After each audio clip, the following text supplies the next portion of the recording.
ఆత్మకూరు దళితుల సమస్యలను తెలుసుకున్నట్టుకు సోమవారం గ్రామసభ నిర్వహించారు. ఈ గ్రామసభలో పల్నాడు జిల్లా కలెక్టర్ సురేష్ ధనుంజయ ఘనూరే పాల్గొన్నారు.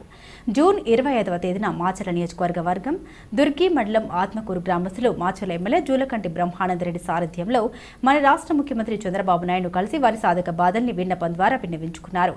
వారి విన్నపాన్ని అర్థం చేసుకుని వారికి కొన్ని హామీలు ఇచ్చారు. ఆ హామీలను నెరవేర్చడానికి ఆ రోజున జాయింట్ కలెక్టర్ ఆత్మకూరుకు రావడం జరిగింది. బాధితులకు 25,000 రూపాయల ఆర్థిక సహాయం, నష్టపోయిన ఇళ్లకు హౌసింగ్ ద్వారా మరమ్మతులు చేయించడం, ఇల్లు లేని వారికి ఇళ్ల పట్టాలు మంజూరు చేయడం, బాధితులకు ప్రభుత్వ సంక్షేమ పథకాలు వర్తింపజేయడం, ఈ పనుల్ని నెరవేర్చడానికి నోడల్ ఆఫీసర్ నియమించడం, ఆయన ద్వారా సర్వే చేసి పనుల్ని ప్రారంభం చేయాలని చర్చించడం జరిగింది. దళితుల నుండి కొన్ని సమస్యల్ని తెలుసుకున్నారు. ఇండ్ల స్థలాల కోసం 110 మంది శిథిలావస్థలో ఉన్న 61 ఇండ్లను పునర్నిర్మాణం, 24 మందికి రేషన్ కార్డులు, 20 మందికి పెన్షన్, నిరుద్యోగులకు ఉద్యోగాలు ఇవ్వాలని వారు వినతి పత్రం అందించారు.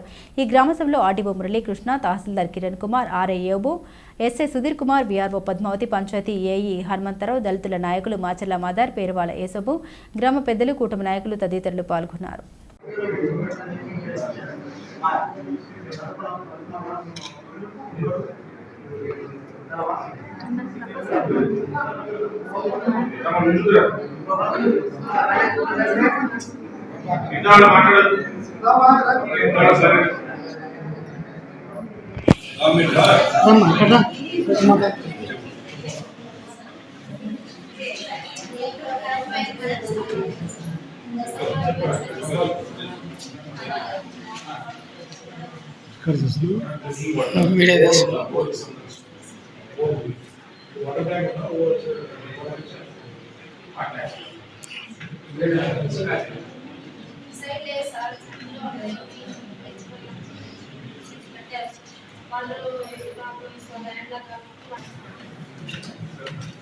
ఇప్పటికి కూడా కొలాయి ఆ సిస్టమ్ లేదు సార్.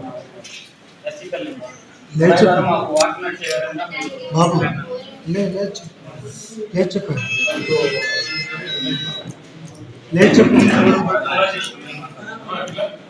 వాటర్ అయితే ఉంది కానీ కొలాయి సిస్టమ్ లేదు. అది కూడా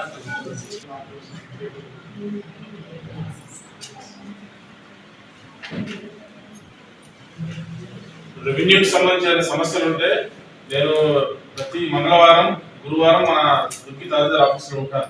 ఒకవేళ మీ విజయాలు ఎక్కడే ఉంటారు, ఆరే ఉంటారు కాబట్టి మీరు అర్జీ కొరకు ఇవ్వచ్చు. డాటర్ ల్యాండ్ కానీ, వెబ్ ల్యాండ్ కరెక్షన్స్ కానీ, పట్టాదారు పాస్ పుస్తకాలు కానీ, ఏదైనా పూర్వాధికారులు అట్లాంటివి ఉంటే మీరు ముందు అర్జీ రూపంలో ఇవ్వండి. అవి రిజాల్వ్ చేస్తారు. ఇంకేదైనా స్కీమ్స్ సంబంధించి ఏదైనా ఉన్నా, ఒకవేళ ఇప్పుడు మీకు ఏదైనా గుర్తు రాకపోయినా తర్వాత అయినా సరే మా దృష్టిలో పెట్టండి, మేము జాయింట్ కలెక్టర్ గారికి పంపిస్తాం. ఓకేనా? సరే.